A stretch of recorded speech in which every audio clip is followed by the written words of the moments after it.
You. Good to see you.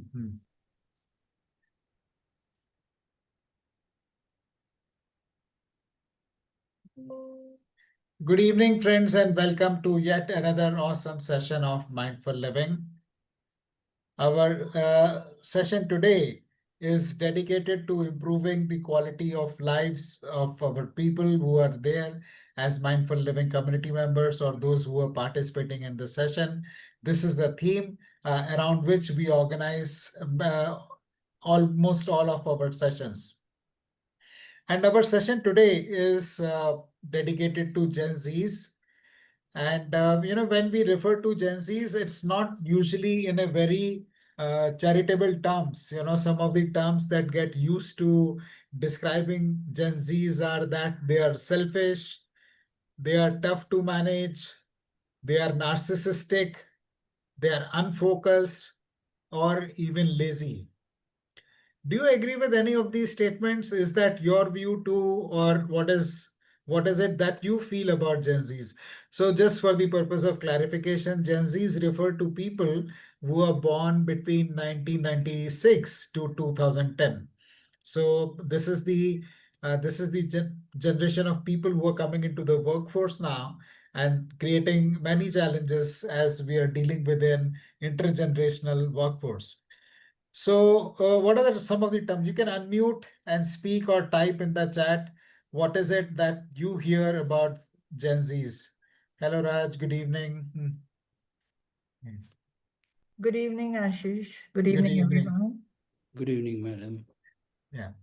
So, what is it that you hear about Gen Zs? But whatever the behind those labels, the reality is that the Gen Zs are really looking for a value system to emulate the values they can emulate. And what better than army or Indian Defense Forces, with the rock solid values that they have. And that is the reason we invited Brigadier Vidur today to talk about the values which sustain our defense forces and how Gen Z can emulate those values and benefit from them. So, Brigadier Vidur, thank you very much for agreeing to join us for this session. My Uh, pleasure.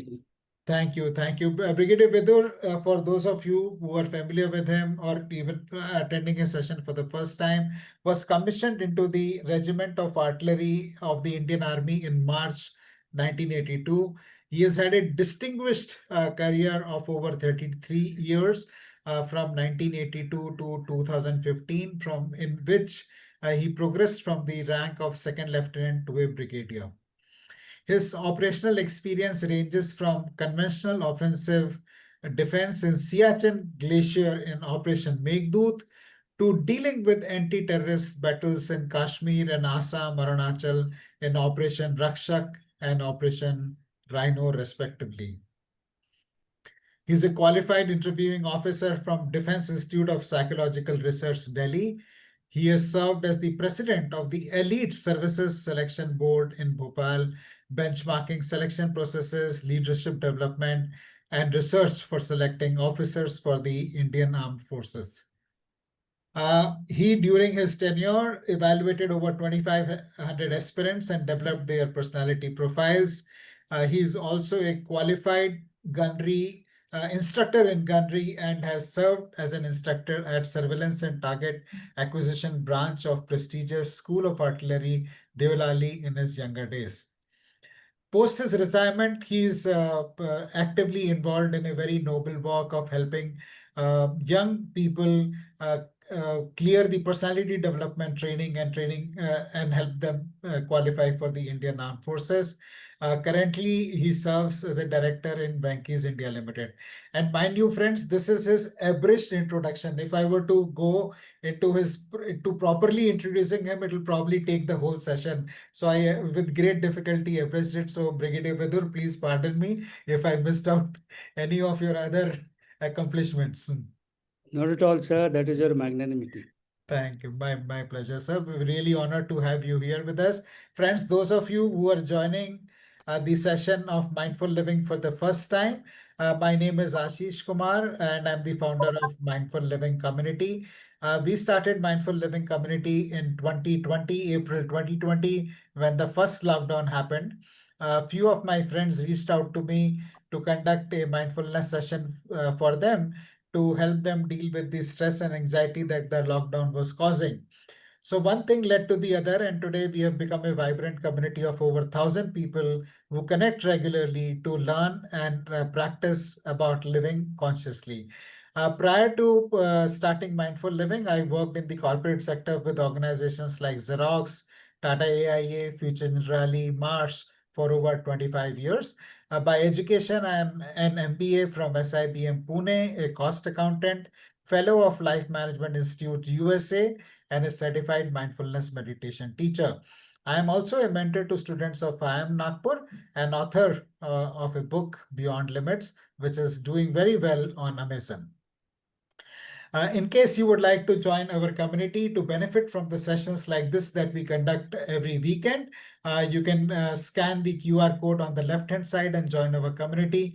We don't advertise about the work we do, so the only way you can join the community is when somebody invites you to join the community. And this is a no-nonsense community where there are no good morning, good night messages, no for random mindless forwards. Uh, no political or religious messages, only people wanting to live consciously and improve their quality of lives. And on the right hand side, we have the QR code for our Mindful Living YouTube channel, where there are more than 240 videos of the sessions that we have conducted in the past with esteemed speakers like Brigadier Weather. Friends, we will be, the duration of our session is about 1.5 hours, and we'll be taking questions, opening up the session for questions around 6:10 or 6:15 p.m. But in the meanwhile, stay actively engaged by showing your reactions, clapping, showing thumbs up, showing love, or even typing your questions in the chat, and we will be taking them up towards the end of the session. So on that note, I invite Brigadier Vidar to take this session forward. Thank you very much, sir. We wanted to do this session earlier around 15th of August, but Brigadier Vidar keeps very busy. So with great degree of persuasion, he finally gave us the date today. So thank you very much, Brigadier Vidar. We are blessed to have you with us today. Thank you, sir. So before I proceed, let me share my presentation.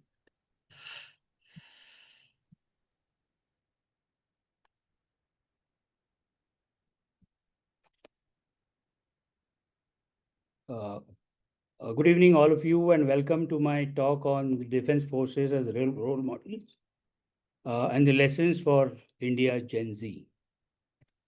At the outset, let me, since this actually was planned for 15th of August, let me wish you all a very happy Independence Day and my gratitude to all the freedom fighters for giving us the freedom, uh, all the uh, all the security forces for maintaining that freedom, and all the citizens of India to help grow this country to the level that it is today. I also take this opportunity to wish you all a very happy Onam, a very happy Teachers' Day, and a very happy Eid Mubarak for what was yesterday. And today is another auspicious day of Ananta Chaturdashi, when all the Ganpati Bappas are going back today with a promise that they will come early the next year.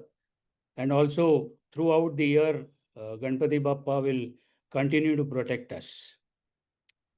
I also take this opportunity to thank this August gathering for, in spite of the busy schedule, come and witness this talk. And my sincere thanks to Mr. Ashish for again giving me this opportunity. In fact, Mr. Ashish, I overheard you telling Vaishnavi the other day that जब तक ये ठीक बोलेगा नहीं, बोलने को सीखेगा नहीं, तब तक इसको बुलाता रहूंगा. So thanks for giving me one more opportunity to falter. So my talk for today is Defense Forces as role models and lessons for India's Gen Z. As you can see, this is in two parts. So the first part first. Defense forces as role model. Now this again, as I look at it, this is in two parts.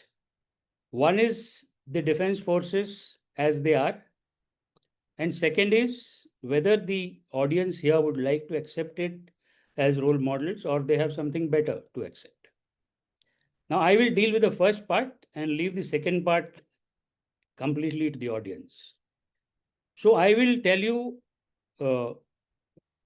what are the defense forces and why they are what they are. So in my about 33 years of service in the armed forces and also about 10 years thereafter, I have seen one thing very categorically. Whenever I interacted with the people, whenever I interacted with the government authorities, that people have tremendous respect for this organization. They have tremendous confidence in this organization, and we are in the heart of the people. So I was just trying to analyze as to why should it be. There are many other organizations, but I find defense forces to be very close to the people and people very close to the defense forces. So I could home on to a few reasons, which are what I will be showing you. Firstly, they are always ready to undertake any mission, anytime, anywhere. And this is not what I am saying. I was just thinking of this, and very recently I got a video of कल someone. मैंने एक ये video देखा and I couldn't resist sharing it with you all. तो इस वक्त पंजाब और जम्मू ये जो पूरा एरिया है वहां पर बहुत ज्यादा बारिश हो रही है, बाढ़ आ रखी है। तो ऐसे में एक ये पंजाब का वीडियो सामने आता है जहां पर एक ये ओल्ड स्ट्रक्चर है, ओल्ड बिल्डिंग है और उसके आसपास बहुत तेजी से बाढ़ का पानी बह रहा है एंड यू कुड सी कि ये बिल्डिंग कभी भी गिर सकती है। लेकिन इस बिल्डिंग के अंदर सीआरपीएफ के कुछ जवान और कुछ सिविलियंस फंसे हुए हैं। तो ऐसे में एक आर्मी का हेलीकॉप्टर आके इस घर की छत पे लैंड करता है। अच्छा, आसपास इतनी जगह भी नहीं है, वो छत भी बहुत कंजेस्टेड एरिया में, लेकिन एब्सोल्यूट पिन पॉइंट प्रिसिजन के साथ वो आर्मी हेलीकॉप्टर वहां पे लैंड करता है और उन सबको वहां से सेफली निकाल के लेके चले जाता है। और उस हेलीकॉप्टर के निकलने के कुछ मोमेंट्स के बाद ही वो बिल्डिंग कोलैप्स कर जाती है, showing how time sensitive this mission was. और यार इन वीडियोस को देख के दिल से वहां निकलती है फॉर द इंडियन आर्मी, क्योंकि सवाल उठाना तो बहुत आसान है, लेकिन ये इकलौता एक ऐसा इंस्टीट्यूशन है जिसके ऊपर आप ब्लाइंडली ट्रस्ट कर सकते हो। And that's the promise of the Indian army, any mission, any time, anywhere. And literally any mission, anytime, anywhere. We've been, apart from our primary task, which is of course to fight the external enemy, we've been involved in anti-terrorism. We've been involved in, the disaster management, aid to civil authorities, and most of the occasions we have been very successful. So you can give us any task and depend on us. Then what they accept, what the defense forces accept, they deal with it absolutely professionally. They devote and dedicate themselves to whatever they deal with. It could be anything. It could be from fighting the terrorists to laying daris in the yoga day. Anything can be there, and we take it as our prestige issue. Their actions are completely value-based and filled with empathy and compassion. You will never find a defense force personnel being arrogant on any such task which is given to him. The reason for their success is not their knowledge or expertise, but it is their attitude and character and the ethos that they have. Now, I'm primarily going to talk to you about this ethos, this attitude, and this way of working. Now, one question that comes to my mind is, all these tasks which are given to us, can we give it to someone else? And the answer that I give to myself is absolutely yes, because there are many government and non-government officers where there are very qualified intellectuals, engineers, architects, doctors, and all other professionals, where if you give any of these tasks, they can probably deal with it with much better proficiency and much better technical expertise. So what is the difference then? And what I found was the difference is that all of us in the government services as well as in the armed forces, all of us are well trained for our primary jobs. But armed forces are the only organization where we are psychologically tuned and molded to undertake any task that we are not trained for. So in the training, our psyche is कुछ भी करो सिर्फ एक ध्यान नाम नमक निशान देश का नाम देश का नमक देश का निशान. So with this attitude we come into the field, and therefore anything that is given to us we accept it. And I shall be talking about this psyche, this ethos and this attitude to you as to why this happens and how this happens. At the foremost, we are the armed forces of this country, India, and therefore we take a lot from this country. Unlike many modern nations that were born from revolution, border shifts, or colonial arrangements, this country is a continuous civilization of thousands of years. We are the land of Vedas, Upanishads, Mahabharata, Ramayana. We are the birthplace for Jainism, Buddhism, Sikhism, Hinduism. India sees opportunity in every adversity. A lot of people from outside came in, given us blows. We took those blows as stepping stone. Even today, there are adversities which all of us know. And look at the way we are dealing with those adversities, making this as opportunities. We use the circumstances to build the ability to absorb, adapt, and still remain uniquely ourselves. The Mughals came into the country, we didn't vanish. We adapted to the Mughals. The Britishers came, we didn't surrender. We learned their language, we learned their techniques, and then used their own techniques against them to get the freedom from them. So this is the way we function. So India is unique and indestructible because it remains in the heart of the people and not, merely on the map.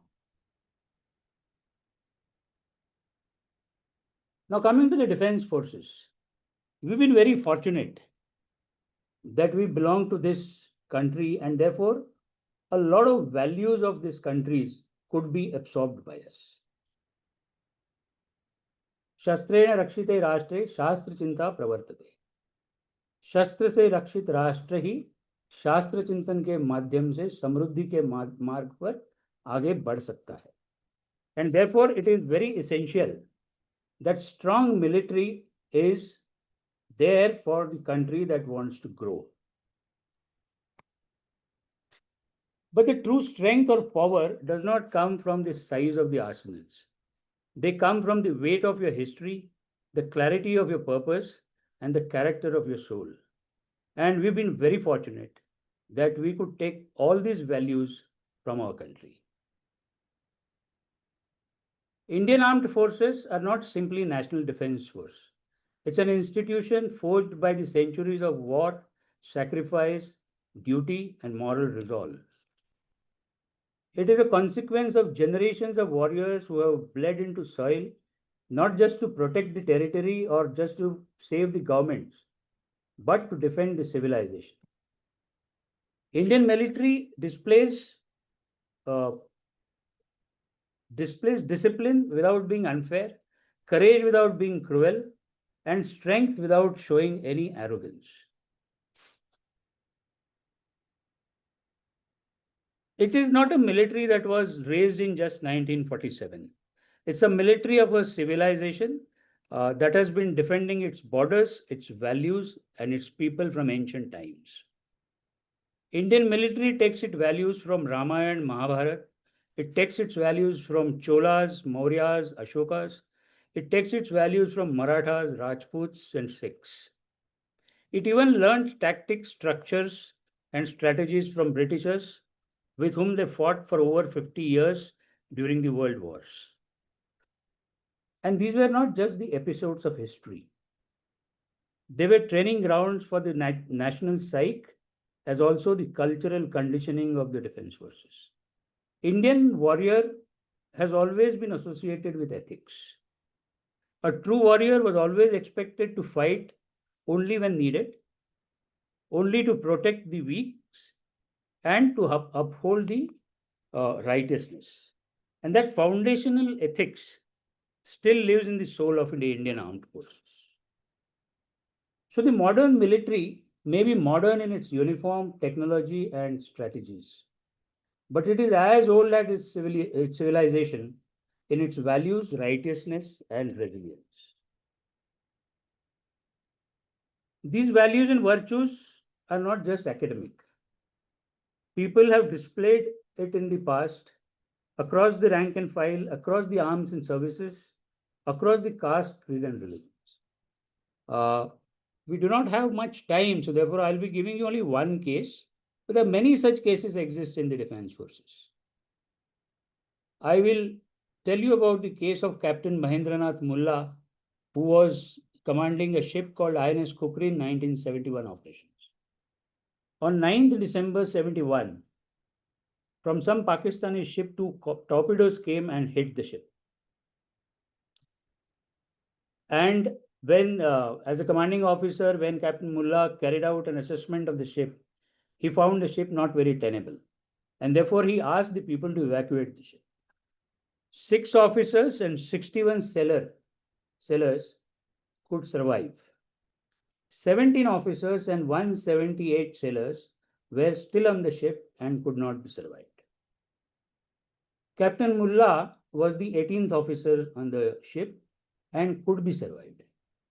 But he refused to be survived, he refused to be rescued, and he sunk with the ship. That is the kind of sacrifice that Captain Mullah has given, not for the name, not for the fame, not for the money, but only for that credo of ours, Naam Namak Nishan. It wasn't death, it was a samadhi. I am reminded of an abhanga from Tukaram Maharaj. Tuka mane deha bharila vitthale, kamakrodhe kele ghararite. To all those who are non-Maharashtrians, this means the soul is full of values and there are no attachment except God, and in this case, the service and the nation. So this is the kind of sacrifice that you will find in the history of the Indian Defence Forces. And this was the paper cutting that came on that day. Next, I will cover the geography. Our history gives us the values. Our geography tempers us. It makes us more hard, more elastic, and more resilient, as the tempering does to the iron, all those engineers sitting in this crowd. Resilience is not something that can be taught in a classroom or acquired from a textbook. It is something that is forged in hardship, discomfort, and confrontation with the extremes. Our armed forces are conditioned to endure most punishing environments and carry out their tasks with clarity, discipline, and resolve. Very few nations other than India have such variety of weather conditions and environmental conditions. They function in soaring 50 degrees to 55 degrees centigrade in Rajasthan, where the sandstorms can disorient the entire convoy. On the other hand, they stand guard at Siachen Glacier, the highest battlefield, at minus 60 to 80 degrees centigrade, where environment itself is an enemy more than the enemy itself. The dense jungles of Northeast, they face ambushes, they face insurgents, and they face the diseases which thrive on the humidity.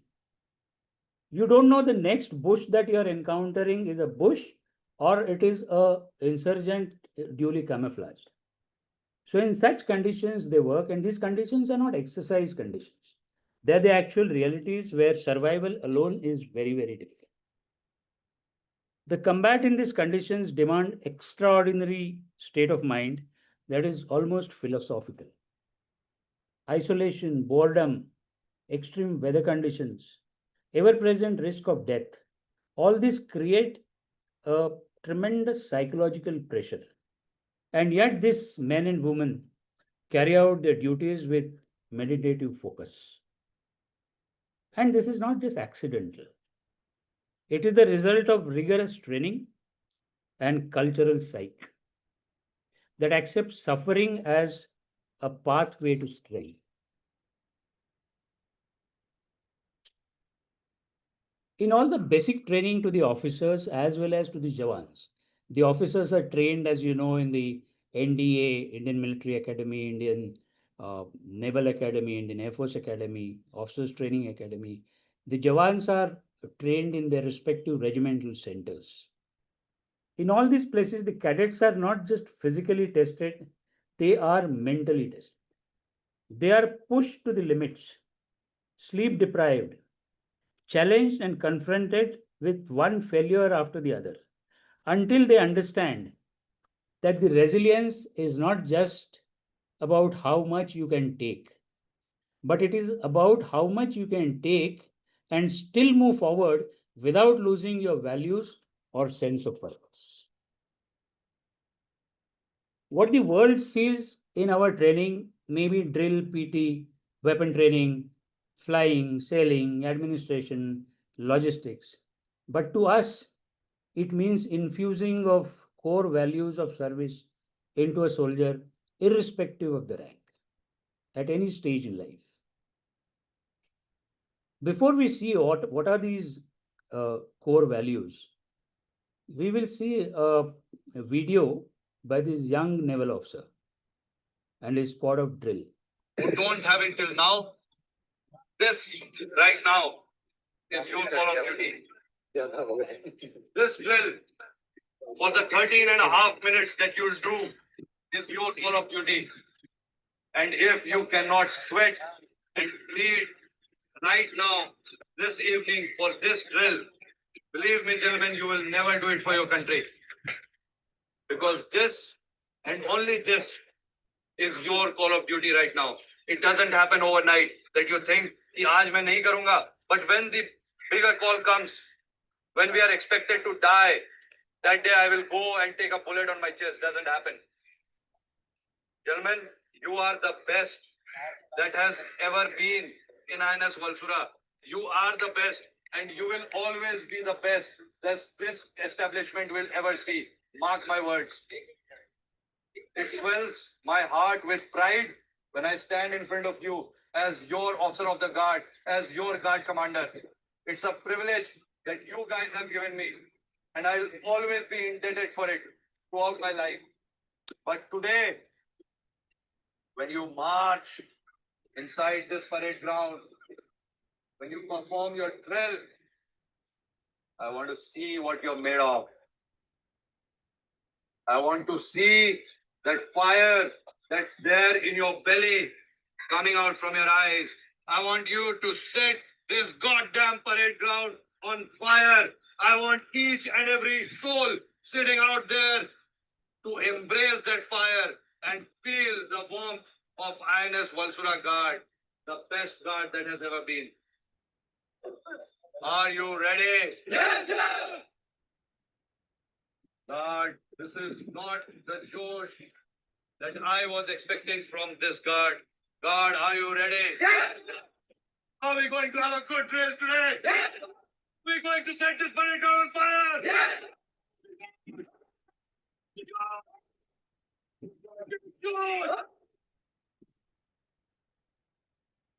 All the best.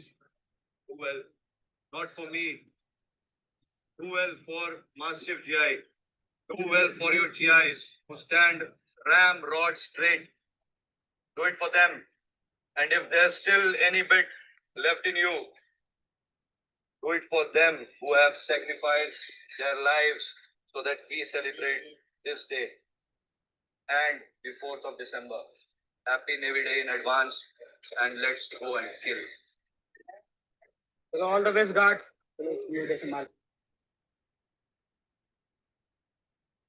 So what is he telling to his Jawans? What is he telling the sailors? I will just cover this in a few words because you must understand that it is not only drill. What he is telling them is, you are working for this organization and your unit, your ship, your squadron, your flight is the best. You are the best. That builds up your confidence. He's talking about the precision of time, 13.5 minutes. It means 13 minutes and 30 seconds and not a second more or a second less. Imagine me firing my artillery gun on our own infantry because they are advancing and I get late. So time precision, he's telling them. He's telling them what you are doing today is not unimportant. Whatever you are doing, right from the drill to the fighting operation to, like I told you earlier, laying the reeds. Your today's performance will decide your performance in the battle, and excellence is the habit. Your senior subordinates have put in the hard work here, and you have to repay that. Your organization has heroes. You remember them, you adore them, and you follow them.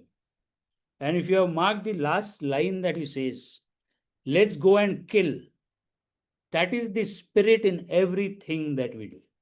Because that is what ultimately is our job. So it is, the training does not remain only to the training ground. This training is for everyday, day-to-day procedures have this training embedded into it. So with that, we'll see what are these core values. Esprit de corps, the spirit of comradeship and brotherhood of brave. Now here I am going to give you an example not of the defense forces, but from where we have taken the inspiration of the defense forces, and that is from Ramayana. When Ram was in Sri Lanka and the battle between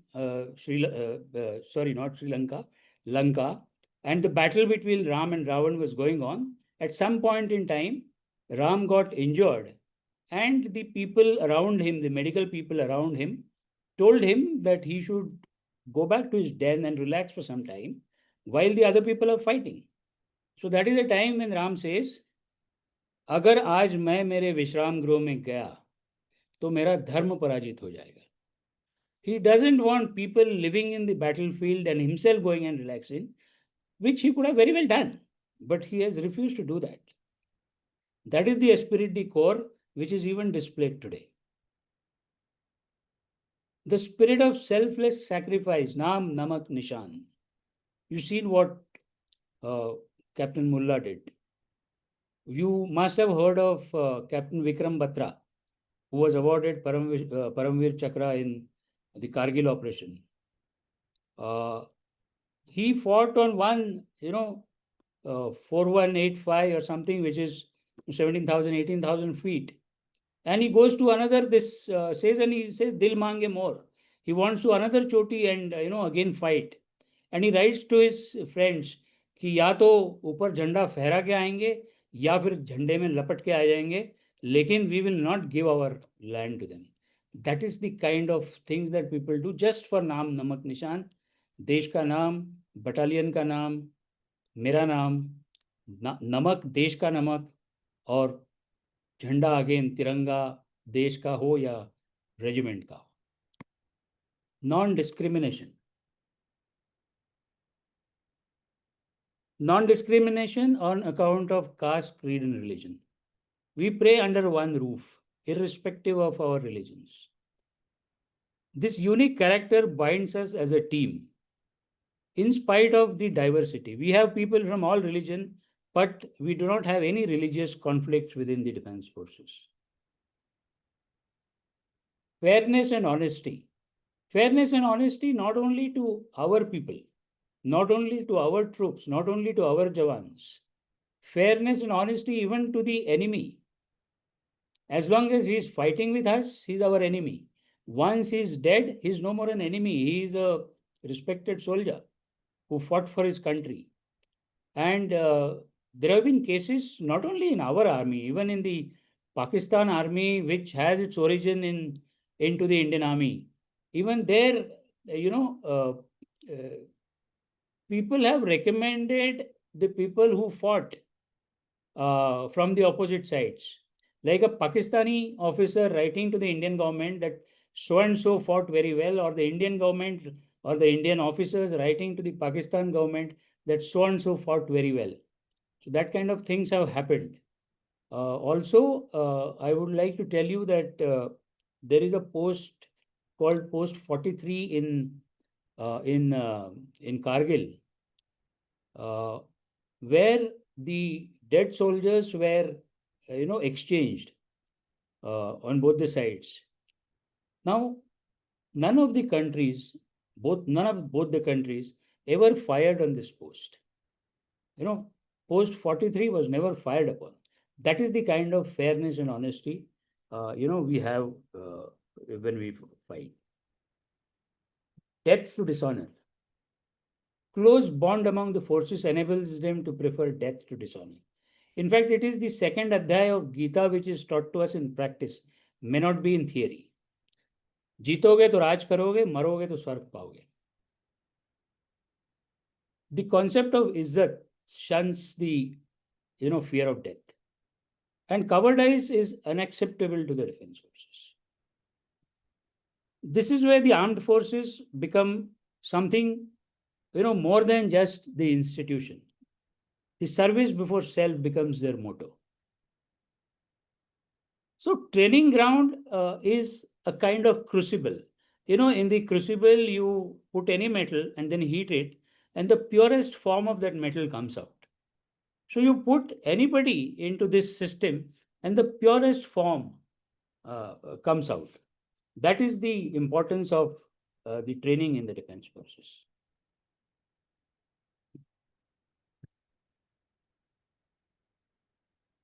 This is another thing that is very close to our heart and imbibed into us right from day one. The safety, honor, and welfare of your country comes first, always and every time. The honor, welfare, and comfort of the men you command comes next. Your own ease, comfort, and safety comes last, always and every time. And this is not just to make a frame and put behind your office or behind your chair in the office like we see the photographs of Mahatma Gandhi, etc., etc. I am working with this man with whom I have to fight. I am working with this man for 5 years, 10 years, 15 years, 20 years. And our relationship goes on complete trust. If he has no trust in me, he will not fight for me. At least he will not die for me. So if he has to die for me, he has to have trust in me. And if I don't walk the talk here, he will have no trust. So that is the kind of things which are imbibed into the soldier. The other thing that I want to cover here is selection system. In one of my earlier lectures, I had covered selection system in detail. Today, I will be covering it in very, very short time. In every other selection system, be it the selection for various academic courses or be it selection for any jobs, the selection system depends on your IQ, your knowledge, your expertise, your experience, your skill, and these external, attributes of a person. But the selection system, especially for the officers in the Indian Defense Forces, by the Services Selection Board, it completely depends on your subconscious behavior, your ethical background throughout your life, your social attitude to the people, your inspiration and passion to join the defense forces, and your capacity to sacrifice. We check the emotional quotient and the spiritual quotient of a person. And incidentally, spiritual quotient has nothing to do with the spirituality. Spiritual quotient basically deals with, the compassion and the sacrifice that you can make for the country. The terms EQ and SQ were invented by the psychologists in 1997 and 2004 respectively. But these qualities inherent to the EQ and SQ are being tested by the services selection boards right since the time of their inception in 1943. So that is the importance of EQ and SQ for us. I can call it a character hunt. And I have confidence that this selection system has the ability of selecting ordinary people with the potential to become extraordinary. And this is not a statement that is just made hawa mein. In 1971, you've seen 93,000 prisoners of war with a country surrendering. How many such parallel examples in the past? One odd maybe. Countries split into two. Why go that far? See the case in 2008 in the Taj incidents. An NSG team consisting of 80 people carried out the room search of 1100 rooms continuously over a period of 72 hours.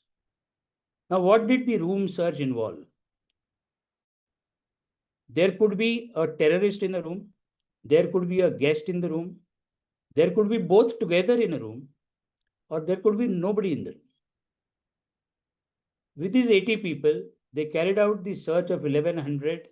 After some time, keeping one odd guy on these rooms as a guard.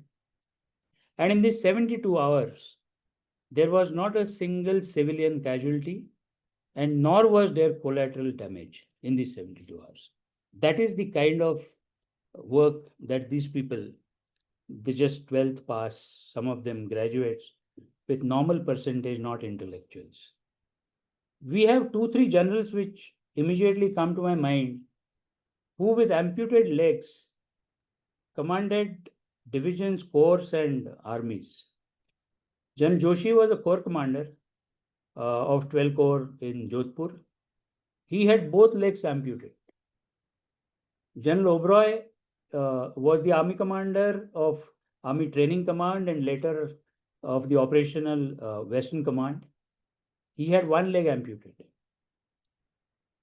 General Cardozo, who had been on this platform some times ago, I wonder how many of you have met him on this platform.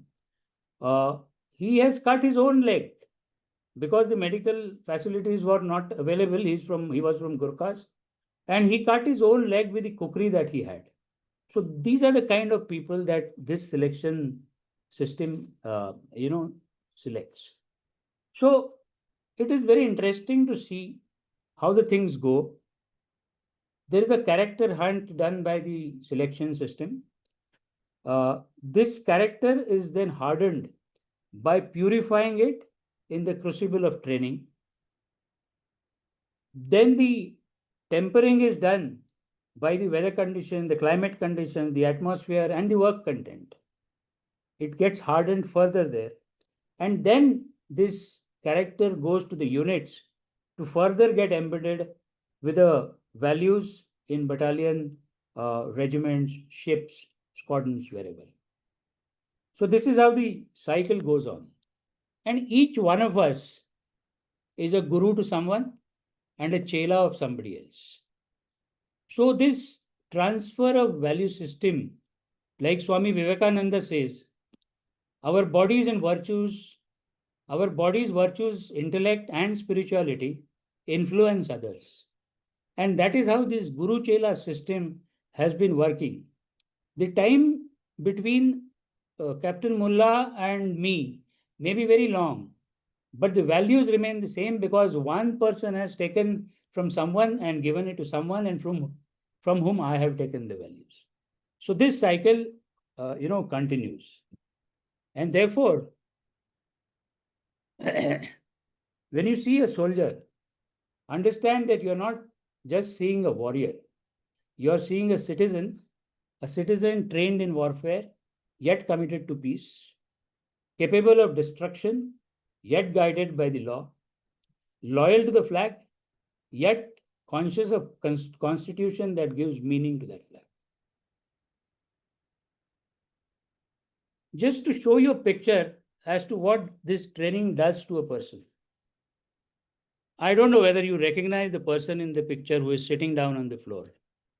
He's the current Chief of Air Staff, Air Chief Marshal A.P. Singh. The photograph is when he met his old teachers in one of the gatherings. This is how humble you can become.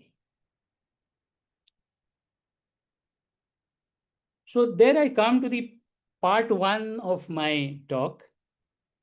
Would you like to have questions now, or should I go to the part 2? I think we could pause here for a minute or two, Brigadier Vedder, and see if any people, any participants have any quick questions or comments before we move on to discussing how these lessons or these value system can be adopted by Gen Z.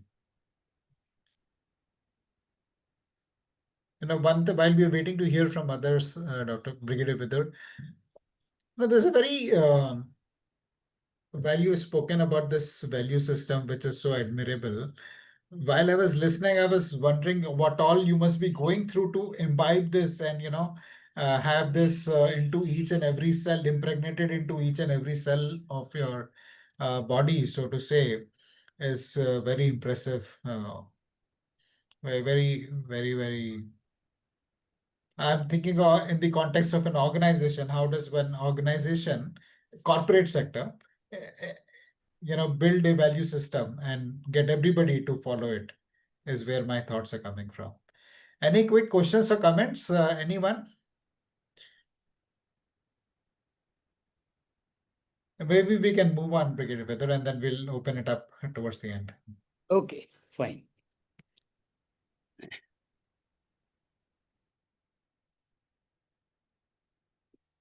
Coming to the lessons for India's Gen Z.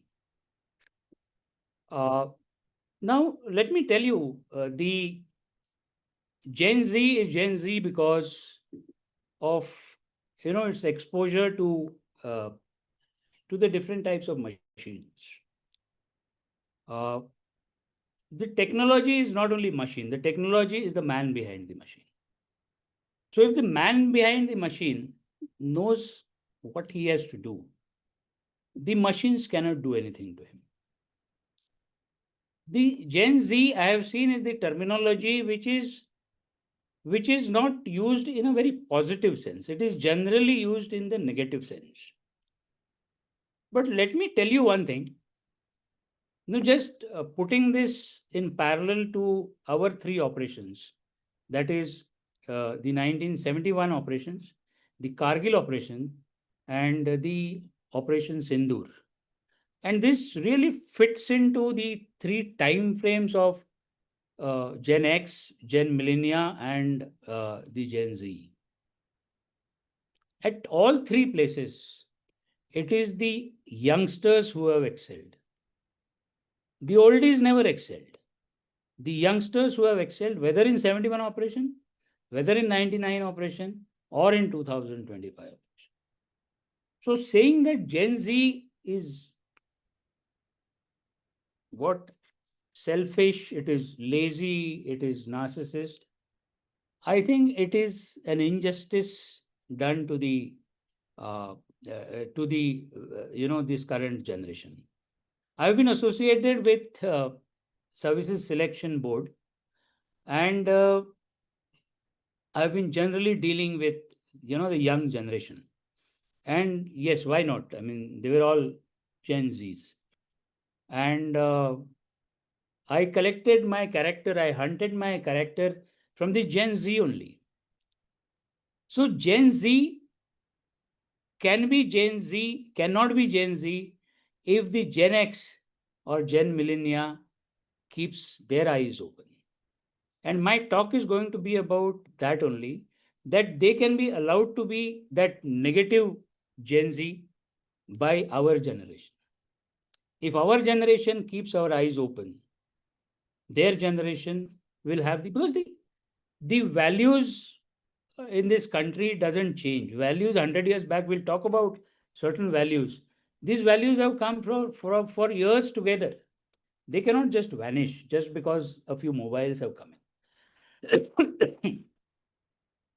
So, going ahead with my talk, the Indian youth, irrespective of the generation, belongs to the same India and is subject to the same values and ethos and traditions that the defense forces are subjected. If the defense forces can extract the values, I see no reason why the current generation cannot extract similar values from the cultures and traditions of this country. See, have you ever seen a bee operating in Mumbai, Delhi, Pune, saying that नहीं अभी तो यहाँ फूल है ही नहीं, तो मैं शहद कहाँ से लाऊं? You know, I cannot fly to some jungle and get it.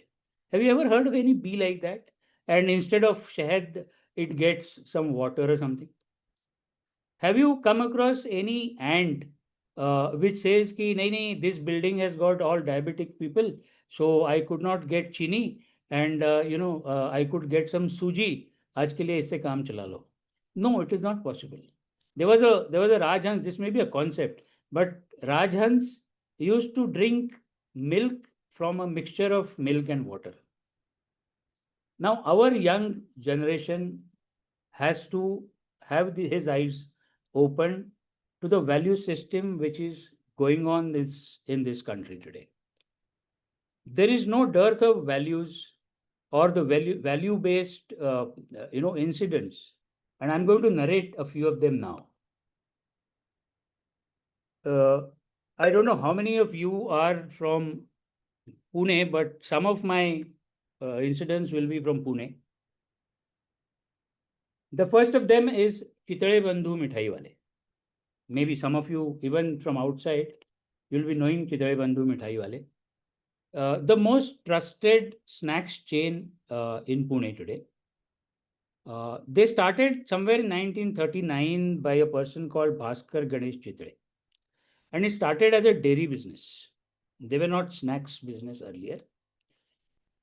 So he handed over his dairy business to his children somewhere in 1950. So when he handed over his business, he had just one handing over note.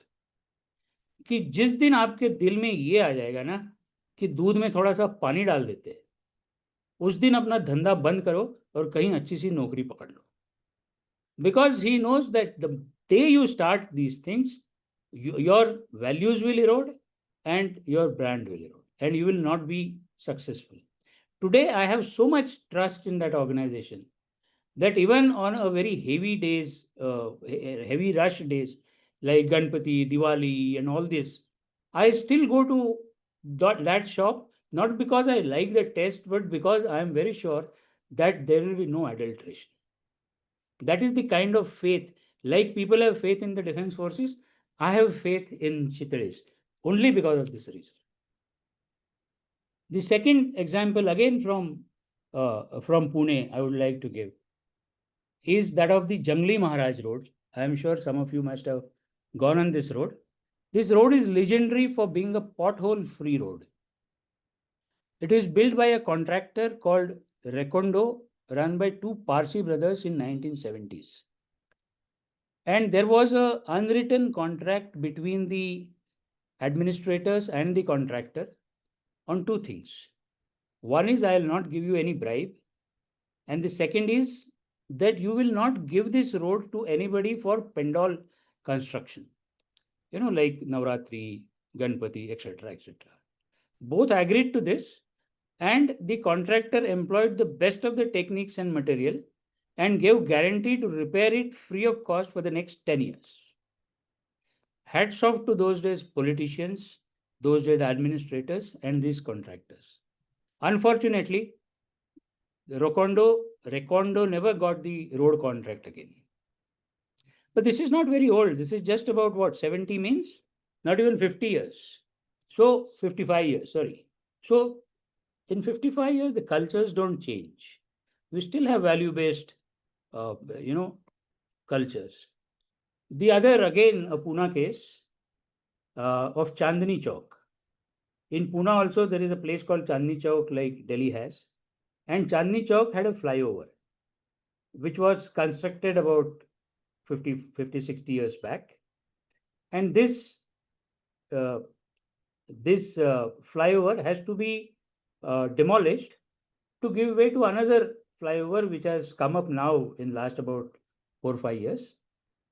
So a very eminent company was given a contract to demolish this.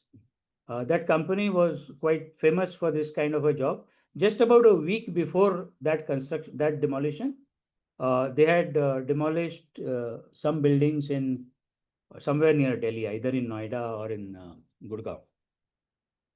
So they were given the contract, and they studied the design of this thing of the flyover available in the government offices, and they put adequate amount of explosives into that. And to their horror, they saw that the flyover was not demolished. It still remained as a flyover. Maybe some part of it was demolished. So then they, contacted the old construction company. And the construction company said that we wanted the flyover to last a little longer than what we had promised it for. And therefore, we added a little more concrete to it, better quality of concrete, and a little more iron to it. So that is the type of, builders we had.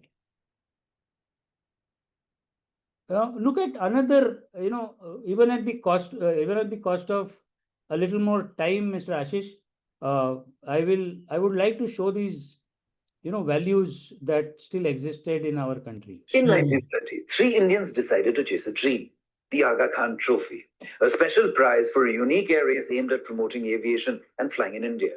The rules were relatively simple. You had to fly from India to England or vice versa within 6 weeks, but solo. And of course, you had to be an Indian national. The first one to do so would win a grand prize of a princely £500. The first and second attempts of the first contestant, an aeronautical engineer who took off from Croydon in England and flew in the direction of Karachi, were marred by accidents. But he was third time lucky, thankfully. Though this stroke of luck too came with a twist. Though he managed to land successfully in Karachi, he landed on exactly a day after his 6-week window had concluded, and therefore he did not make the cut. His name was Manmohan Singh. The second contestant also decided to follow a similar flight path and fly from England to India.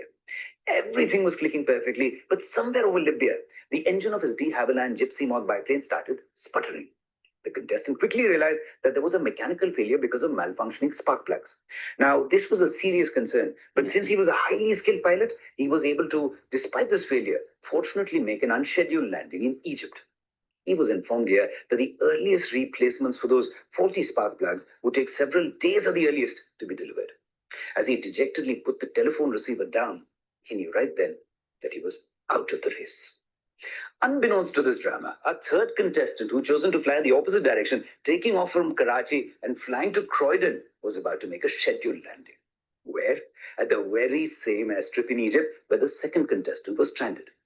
Upon learning about his predicament, the third contestant could easily have said, "Tough luck, mate," and waved cheerio to him, wiping out his only competition in the race. A move that would have ensured that he would go on to comfortably win the trophy and all the accompanying accolades. But that's not what he did. He was fully prepared for all exigencies and had spare sets of spark plugs that he unhesitatingly shared with his competitor, knowing full well that with these plugs, his competitor, who had a shorter distance to cover, would easily win the race. But he handed over those spark plugs to him anyway, because that is what gentlemen do. The result was as expected. His competitor won. He was the youngest Indian pilot of the time, a dashing 17-year-old. His name was Aspi Marwan Engineer, an extremely skilled and talented airman who went on to become a decorated Indian Air Force officer, rising through the ranks, becoming Air Vice Marshal, and eventually independent India's second Chief of Air Staff. And the gentleman contestant who came in second, you know his name, a 25-year-old J.R.D. Tata.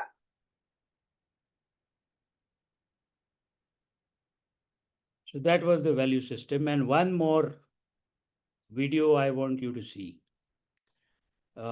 This gentleman is Dr. Vikram Singh. He is the ex-DGP of UP Police. मुझे बड़ा सदमा लगता है जब मैं देखता हूं कि सब इंस्पेक्टर और हेड कांस्टेबल फॉर्च्यूनर गाड़ी में घूम रहे हैं, जो कि एक डीजी भी नहीं अफोर्ड कर सकता है। डीजी की छोड़ दीजिए, जब मैं एएसपी था तो मैंने अपनी फिएट कार के चारों पहिए बदलवाए। जिससे बदलवाए चारों पहिए। तो पुराने जो पहिए निकले थे, तो जिया राम साहब थे, आईपी, इंपीरियल पुलिस, ब्रिटिश जमाने के डीजी, तो आईजी कहते थे। राय बहादुर खानदान के थे, बड़े, बहुत बड़े खानदान के। उनका सर, उन्होंने कहा था कि किसी को बताना मत, ये टायर मैं खरीद लूं पुराने जो निकले। वो ईमानदारी की आईपी के अफसर जो यूपी का आईजी रहा हो, डीजी रहा हो और राजा खानदान का हो, उसकी यही हैसियत थी और यही गौरव था कि सेकंड हैंड टायर ले रहा था। हम आपको कैसे कह दें कि आप ये फॉर्च्यूनर चढ़ रहे हैं, मैं आपके खिलाफ लिखाता हूं मुकदमा लिविंग बियॉन्ड मीन्स का। वो हम तब कह पाएंगे जब हम पाक और साफ हो, हम शराब न पीते हो, रिश्वत न लेते हो, बहू बेटी न ताकते हो। लेकिन जिस दिन हम ये करेंगे, हमारे अंदर नैतिक साहस नहीं होगा, वो वही कहेगा, हुजूर मैं तो फॉर्च्यूनर पे चढ़ता हूं, लेकिन मैंने सुना हुजूर के पास 2 मर्सिडीज है, एक मैडम के लिए और एक आपके लिए। आपकी हिम्मत नहीं है। मैं एएसपी था। एक और लतीफा सुनाता हूं आपको। एक सब इंस्पेक्टर आया नया, न्यूली मैरिड, लड्डू का डब्बा लेकर के। हमारे एसएसपी मिस्टर बेदी, बड़े काबिल पुलिस अफसर, निहायत ईमानदार। वो कहता, हुजूर मेरी शादी हुई है, मैं लाया था। हाँ क्यों नहीं। एक छोटा सा पीस लिया, उसको और तोड़ा, आधे के आधे का आधा मुझे दिया, ये दिया। उनका दरोगा जी को शगुन कर दूं, क्योंकि ये भी था कि हम तुमसे कुछ ले नहीं सकते हैं। जब मिठाई रही होगी 4 रुपए किलो, तो उन्होंने उसको 100 रुपए दिया। तब मिठाई थी, मुझे अच्छी तरह मिठाई was 4 रुपीज a किलो या 10 रुपीज रही होगी, 12, इससे ऊपर नहीं थे। उसके बाद भाई दरोगा जी आपकी अंगूठी तो बड़ी अच्छी है, ससुराल से? उनके जी सर ससुराल से मिली है। फिर हाँ हीरे की? जी सर। क्या क्या दाम होगा? कि 1200 रुपए। मैं तो आप हनीमून पे भी गए हैं? उनका जी सर। कहाँ गए थे? कश्मीर। उनका एसी फर्स्ट में गया था। अच्छा वेरी गुड। स्टेनो बाबू। तब अंग्रेजी में काम होता था। Sub inspector so and so came and by his own admission he said that he accepted a diamond ring from his in-laws that is covered by the Anti-Dowry Act. Number 2, he himself confessed that he went to a honeymoon on an AC first ticket along with his wife. A clear-cut case is made out of living beyond means. Some inspector is placed under suspense immediately at the ESP to conduct criminal inquiry and get a case registered against him. वो तब कर सकते हैं। BS Bedi ने ये कहा था, उनके पास 6 टेरिन। आपने टेरलिन नाम सुना है? Have you heard what terylene is? No, sir. एक ड्रिप एंड ड्राई कपड़ा होता है। आज रिक्शे वाला भी नहीं पहनेगा आज उसको। इसी वो 6 कमीज रखते थे, वैसे ही पतलून, पानी में डालते थे, टांग देते थे, और 7 दिन के, ये मंडे, ये ट्यूसडे, वेडनेसडे, थर्सडे, दिन भर वर्दी पहनना, और उसके बाद जब सिविल पहनना होता तो ड्रिप एंड ड्राई, जैसे एक प्रश्न कराना हो और धोने, खुद कपड़े छाटते थे। अब ये इंटेग्रिटी अगर ऐसी आपने कहीं देखी हो, मेरा तो अहोभाग्य कि मैंने देखा है। एससी खरे सीबीआई में रहे। हमारे फादर कहते हैं, मार्कंडे फ्रिज तो खरीद लिया, लेकिन सारा पैसा फ्रिज खरीद लेगा, उसमें तो पानी के अलावा कुछ रखने की भी हैसियत नहीं है। आप सोच सकती हैं, ये बहुत धनाढ्य घर के लोग, लेकिन ठसक यही थी कि रिटायरमेंट के बाद अगर 2 कमरे का मकान बना ले तो बहुत बड़ी बात है, नहीं तो रेंटेड अकोमोडेशन में या पुश्तैनी मकान में ही रहते थे उसी में, और यही गौरव था। आज अगर 10 साल में हमारा ये जीवन लक्ष्य हो गया है कि एक मकान लखनऊ में, एक मकान पहाड़ पे, एक मकान एनसीआर में, एक गाड़ी मैडम के लिए, एक गाड़ी बाबा के लिए, एक गाड़ी मेरे लिए, तो आप समझ लीजिए कहीं हम पथभ्रष्ट हो चुके हैं।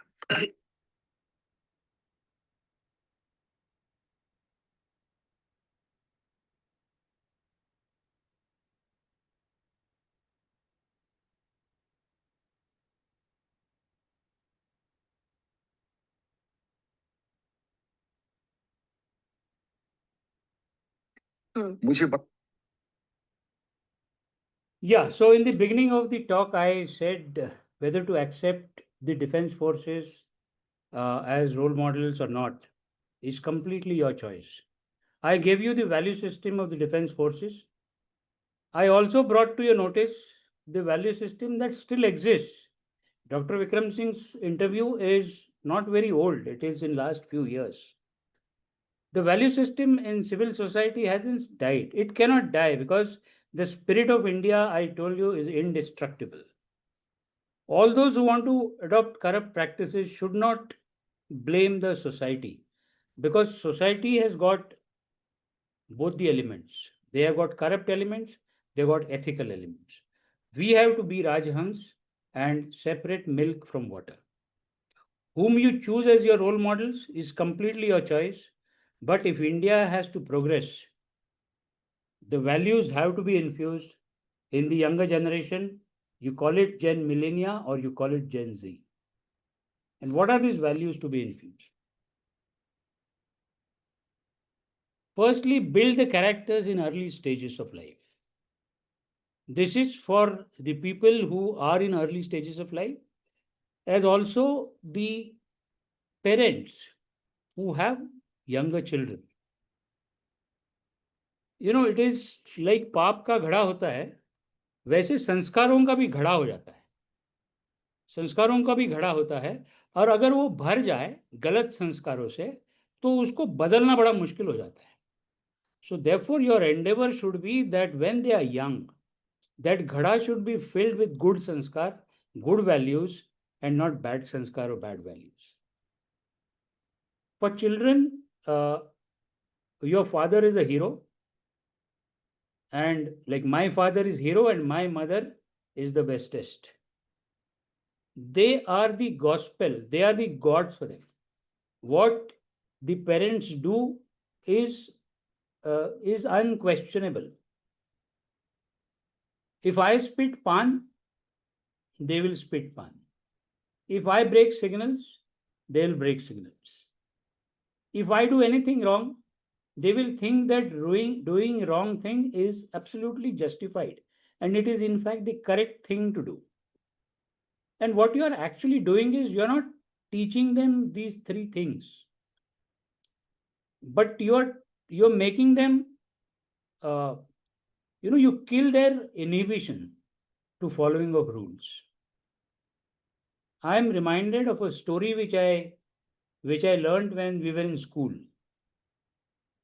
There was a murderer who was given the death sentence by the court, and when these people are hung, they can ask for the last wish.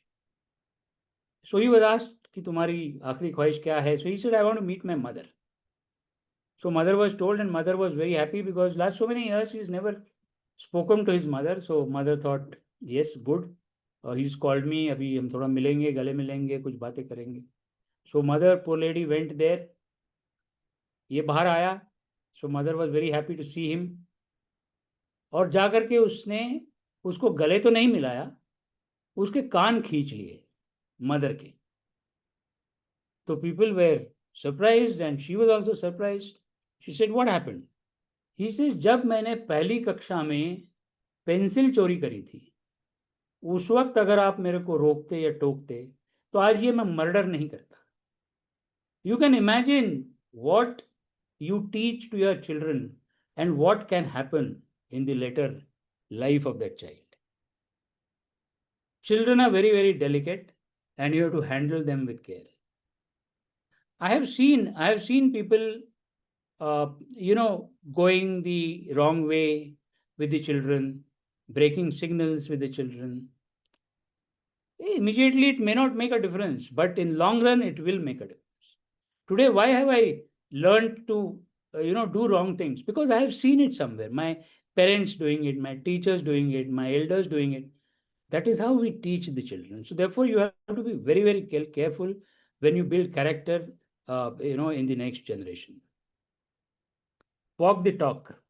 If you want to hardwire values in the next generation, you have to walk the talk. You cannot keep doing wrong things and expect the next generation to learn correct things. The next generation could be your children, could be your subordinates, could be your society, could be anything. If you want them to follow you, you have to do correct thing. Otherwise, they'll follow you, but do wrong things.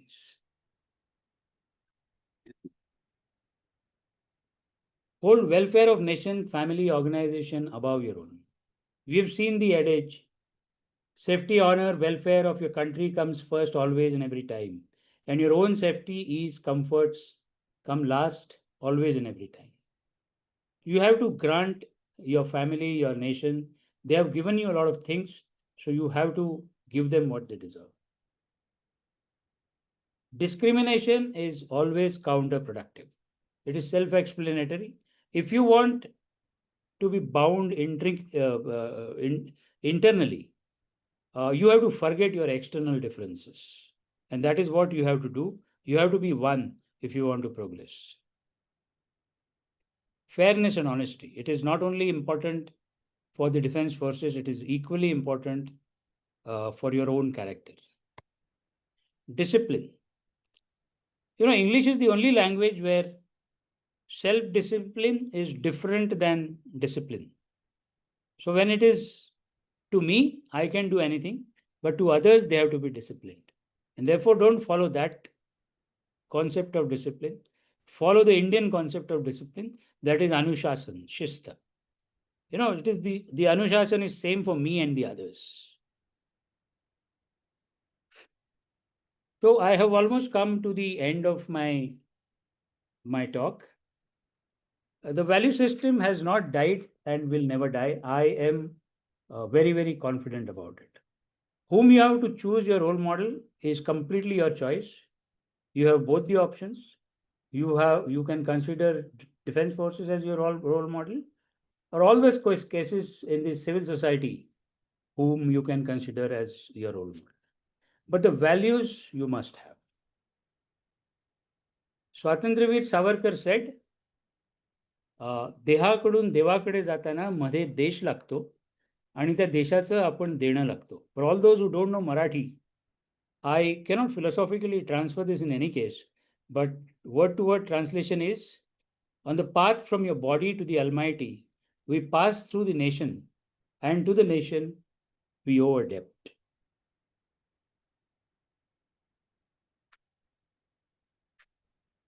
This must remind us that before we seek personal fulfillment or spiritual heights, we must acknowledge the land, the people, the culture that shapes us. The nation gives us identity, safety, opportunities, and we must repay the debt by service to the nation. With that, I come to the end. Before going, Guru Nanak said, Kirat karo, naam japo, wand chako. That means work hard and honestly, always remember God, and share with the needy. With that, I come to the actual end, and if there are any questions, you may please ask. Thank you, Brigadier Vidur, so much. And before we open it up to questions, we'll request you to share a small feedback.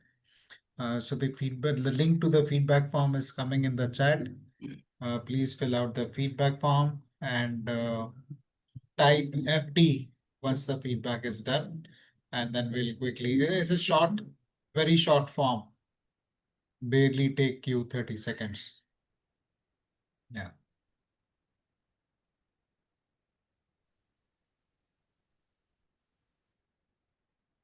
There are very few sessions which are taken on values.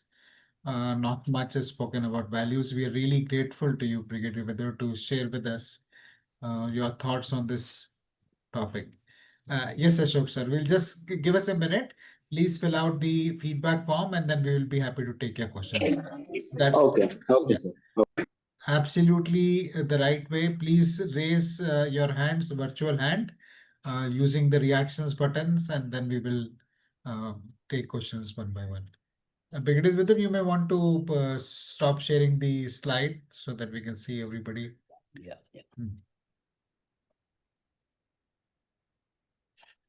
Please type FD, feedback done. I will say Jai Hind right now. Jai Hind, Jai Hind, Open Jai to the Hind. questions.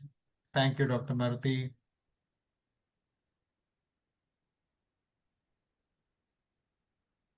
Another minute or so, and we will then open up the session.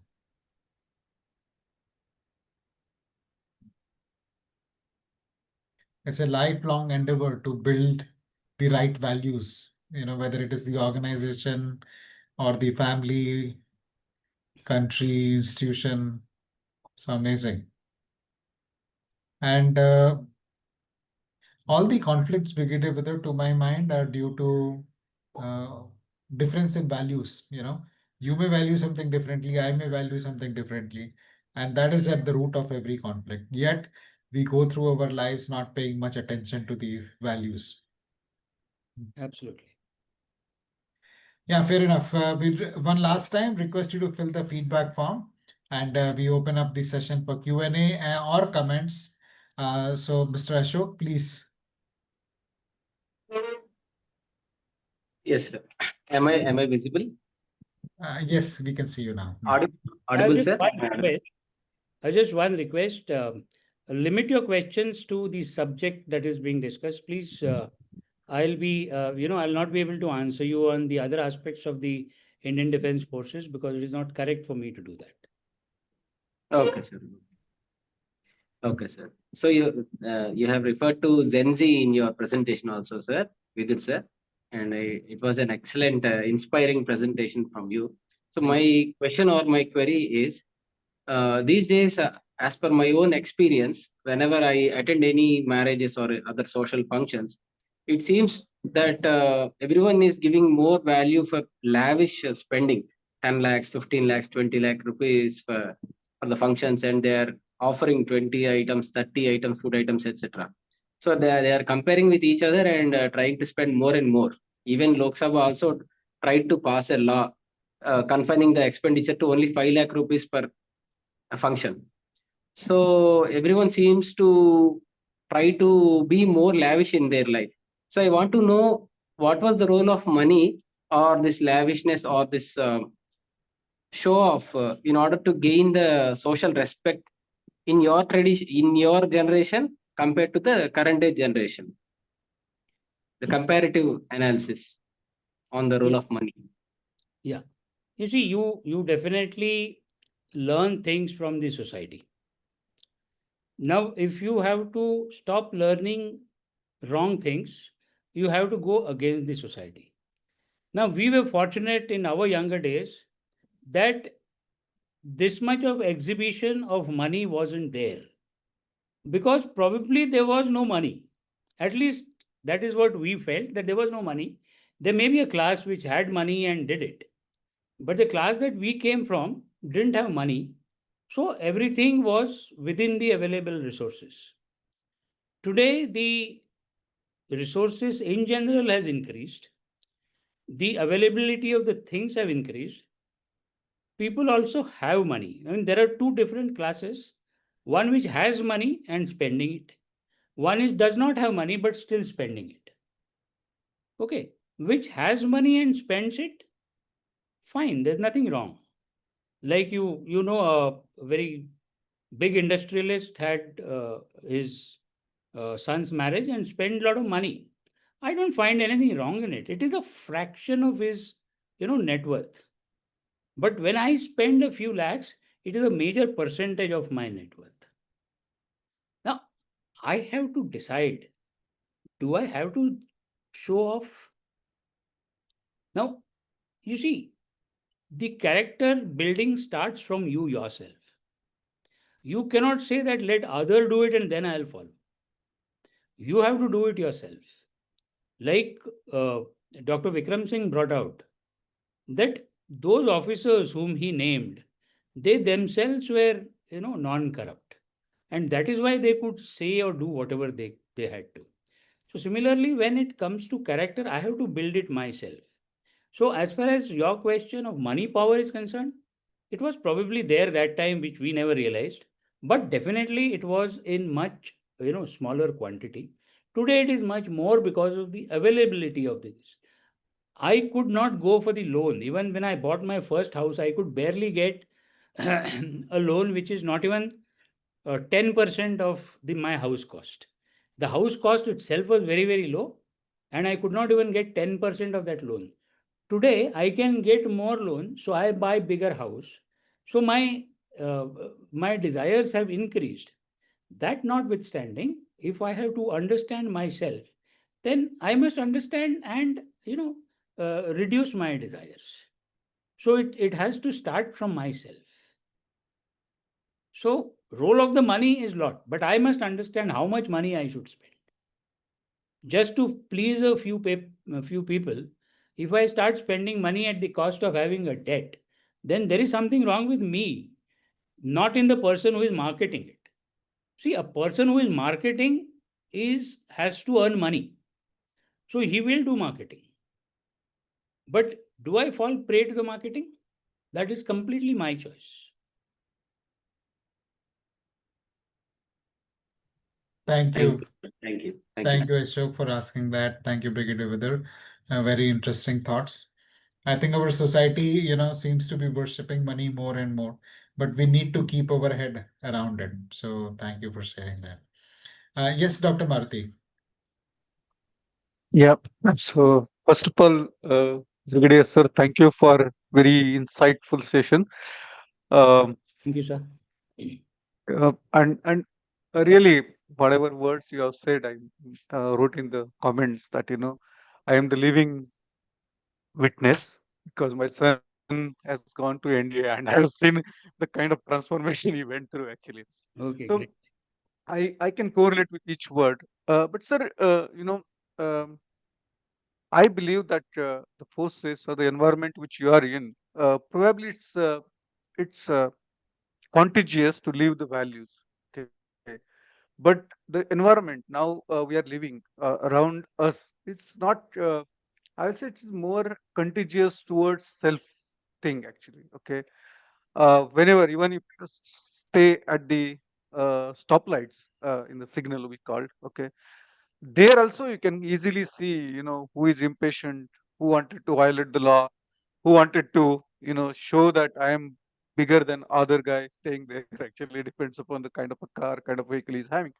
So what I'm trying to understand from you, um, and sorry, there is examples also like Tukaram Munde, you have not taken the name.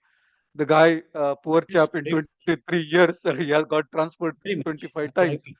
So it's a cost which you pay for living with your values, and this is where whole contrasts come into picture actually. And I know many examples where you start surrendering to the environment versus living with the value. Any insight on that, sir? So, firstly, I would like to talk about the cost that you pay.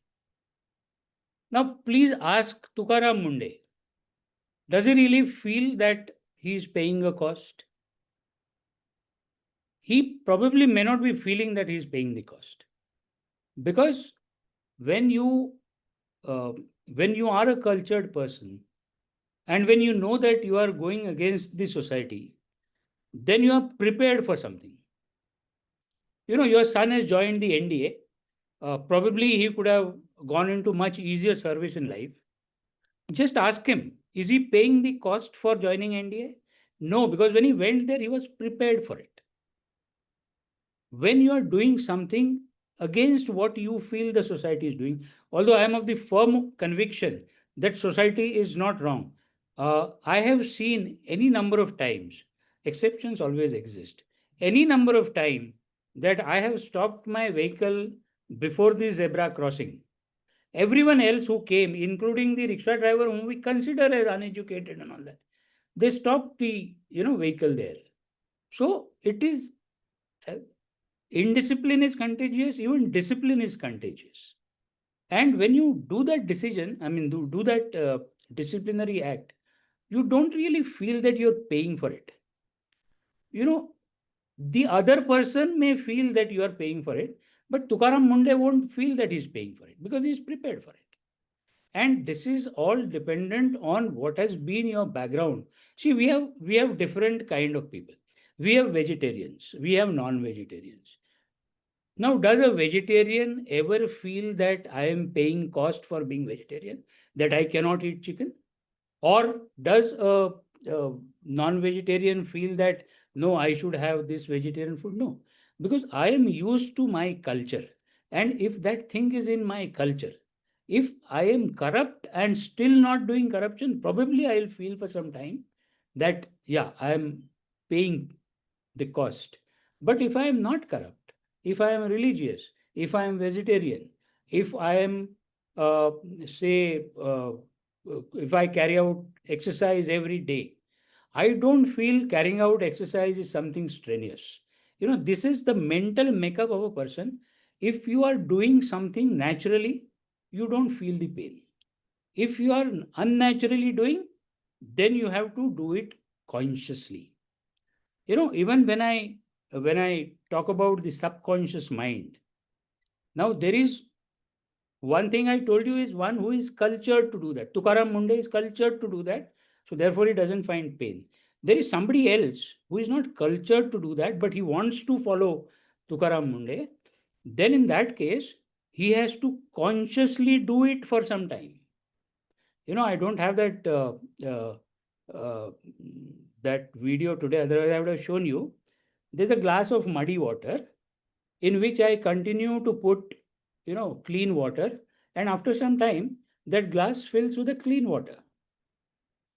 So, subconscious thing is you train yourself to do certain things. Now, anything that is different from your subconscious mind, you have to consciously train it. You have to tell yourself 100 times that I will not take bribe. I will not break the signal. I will not do this wrong. I will not do that wrong. If you tell yourself 200 times, 2000 times, 2 million times, probably a time will come when you will automatically start doing it without you yourself having to tell yourself consciously. So if you have it in you, you will subconsciously do it. And then you will not feel pain. If you don't have it in you, and if you have to do it, you have conviction that what I'm doing is a wrong thing, and you have to change it. You have to consciously start doing it over a period of time, and then that thing will automatically come in.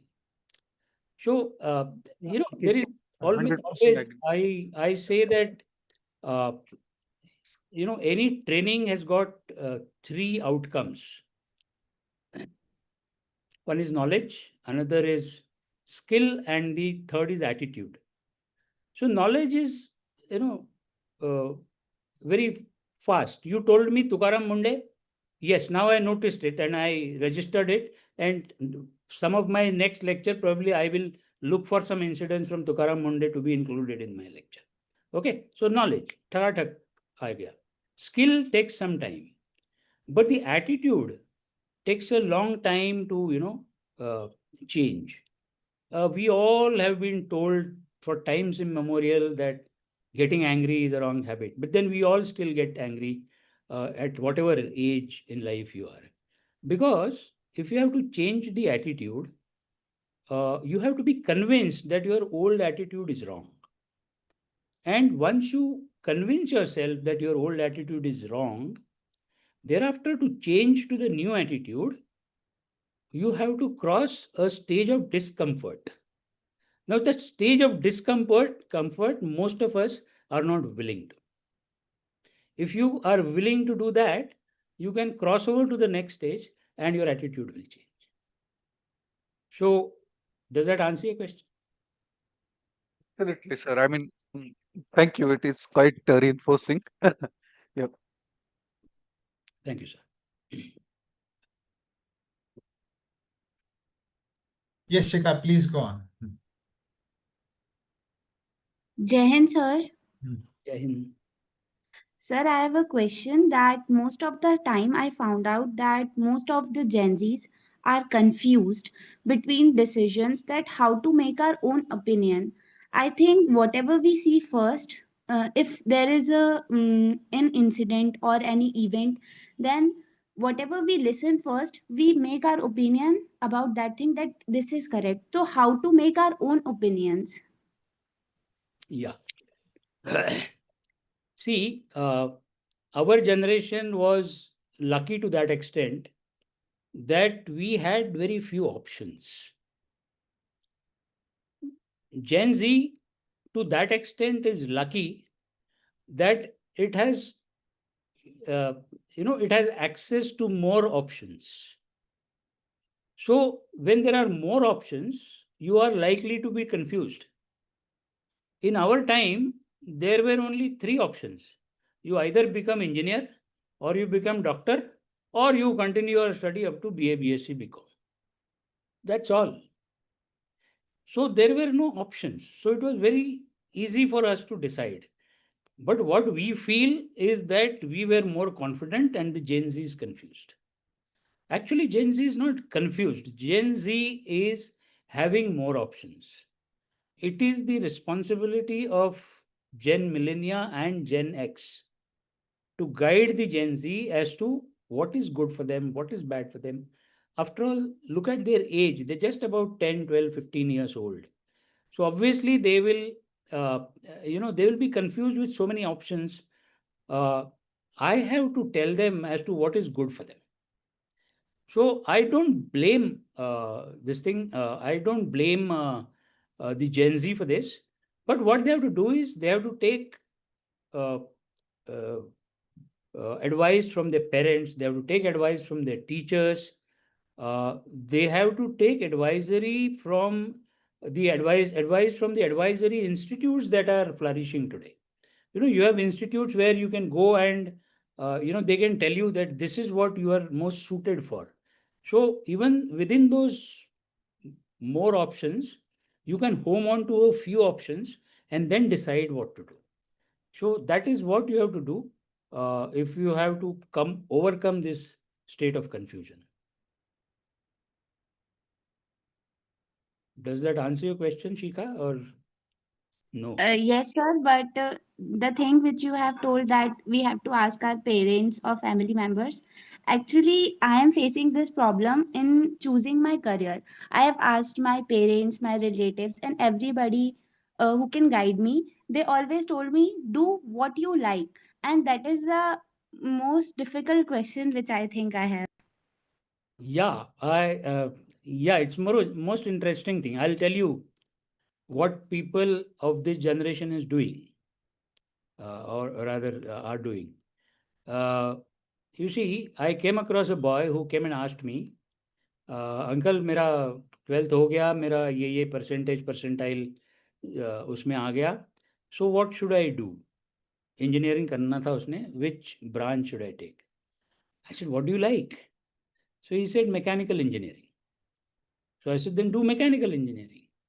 He said sir लेकिन mechanical engineering में पैसा नहीं है. तो मैंने कहा पैसा किस में है? तो पैसा आईटी में है. So then I said, okay, then if you want to do IT because you will get the first job the quickest, then do it. But when you go to IT, you will continue to sit on the bench. And only when you are required, you will be, put in. And because you're not interested in IT, you will not grow in IT. Whereas if you go for mechanical, your interest itself will make you learn more and more things, and then you will grow in that line. So whoever has told you what you are interested in has probably guided you correctly. You have to decide what are you interested in, and that nobody else can decide for you. You have options given by your equipment, but your interest only you can know. So decide on your interest, and that interest will take you to places.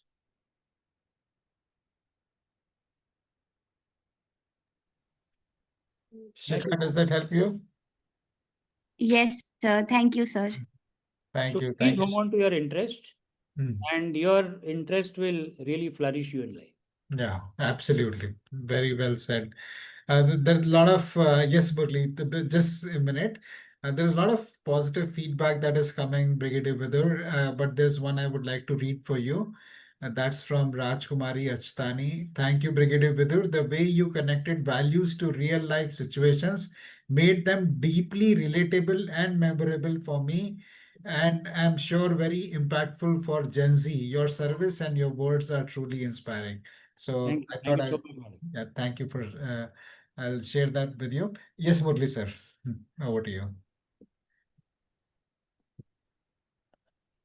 Hi, good evening, Brigadier Vidur Good evening, and others. sir. Nice to have you for the talk. Thank you. It's a real wonderful program. In fact, it's a need of the hour, I should say, particularly the Gen Z, because they're at a critical stage of their life and also the stage of evolution, we should say. As we all know, in the last 20 years, there has been a rapid technological advancements, and more so, the kind of globalizations coming, and particularly India has impacted, with the sudden growth of opportunities and sudden abundance also. So I think this all naturally would make the younger generation, most Gen Z, get confused. And it is further added to by the early generations. I mean, we are all boomers actually. It's the long gap, baby boomers till multiple, your X, Y, Z, millennials and up to Z. So the thinking process is, a lot of changes, and these people must be really undergoing the trauma. I really appreciate the girl who spoke about it. And an offer really for people from early generation would be convincingly give them, that kind of answers they are looking for. Probably it is experiential learning. Only the time will only take it up. And as you rightly said, the sudden opening of opportunity get people confused, or rather, they are at a critical part in their life. They didn't may not even know how to handle the abundance. Right today, the world is more abundant compared to our times. Multiple opportunities, right? So I think these are all. I think only the time will take forward to the solution. I think everything will settle down. But the way it looks like this, the Indian Gen Z would take themselves to the global heights, and you'll find the leadership positions everywhere occupied by our Gen Z. Thank you so much. You really made us think, and they're real deep insights. Thank you. Thank you, sir. Thank you, sir. Yeah. Incidentally, Thank you. for all others in this gathering, Captain Murli is my course mate and one of the intellectuals of my course. Such an honor to have you with us, Captain I Murli. I won't endorse because Brigadier Weather always talks nice things about people. You won't endorse. So I think so. My wife is laughing at the background because they know the truth actually. Yeah, Thank you for joining. thank you. Any closing comments? I understand this is a Saturday evening and you may have things to do, but any closing comments or questions? We'll be happy to take one last one before we officially close the session. Okay. Thank you everybody for joining us this Saturday evening. Our session next Saturday will be at the same time, and we will have Dr. Maruti talk about his book, which is about contrasts in life and how to thrive amongst the contrasts. So if you're not already a member of Mindful Living community, please join the community and stay tuned for the details of the next session. And Brigadier Vidur, thank you so much for addressing us on such a wonderful topic.